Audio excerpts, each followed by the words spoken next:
Take me through the last day of his life. Mm-hmm. So he went to school, regular day, everything was fine. He actually went to tutoring, which I usually have to remind him, but he was all proud because he went on his own, and so he got a little reward. We went and got a little snack after school. We went home, just did our normal routine at our house. He and I went to the grocery. We actually bought brownies as a special thing. He and I made brownies together. He seemed fine, he was all happy. And then we had dinner and everything, and just an absolutely regular night. He was bopping up and down from his room.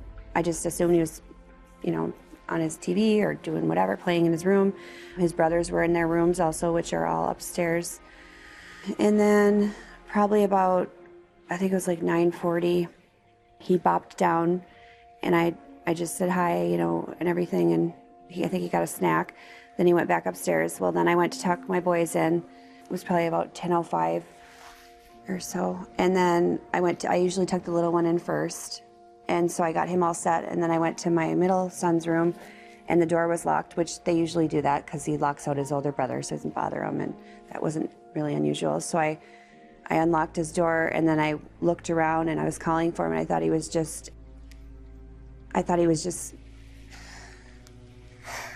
like just being silly and hiding on me, and I was calling for him, and then I looked in his closet,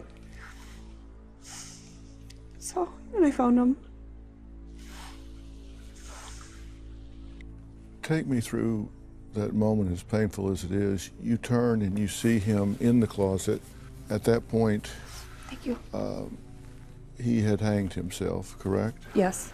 And how did he do that? How did he even know how to do that? I don't know how he would know how to do that at all, unless he saw it on the internet or something. I don't know, or if somebody told him how. But he used a belt. Mm-hmm. Now, his older brother called 911, right? Yes. Mm-hmm. How long did it take from the call to 911 for the paramedics to arrive?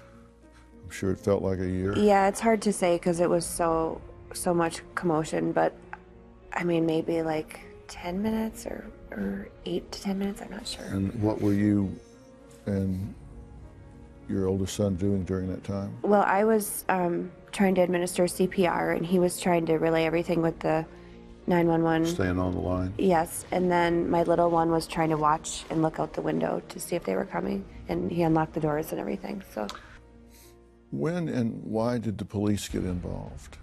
They came right with the paramedics.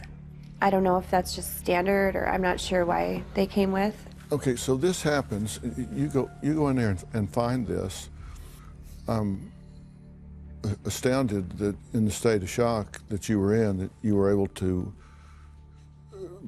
be, frankly, so heroic in doing CPR and getting 911 and keeping everything well done, you, in terms of doing everything as you could do.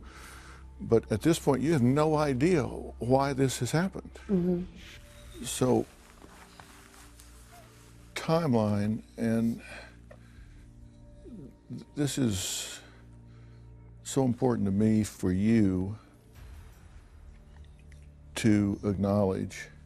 You pick him up, he's gone to tutoring, he's reminded himself. You go to the grocery, you're spending quality time with him, you're making brownies. 9:40, he's bopping down to the kitchen, as you call it, and I know what that means, having raised two boys, 3 steps at a time. They're coming down, and then boom, boom, boom, back up. And 20 to 25 minutes later, you find him in his closet. So he goes, it showed no signs of depression. No. No signs of upset. No. Something radical, dramatic, poignant for him happened in that 20-minute period. What was it?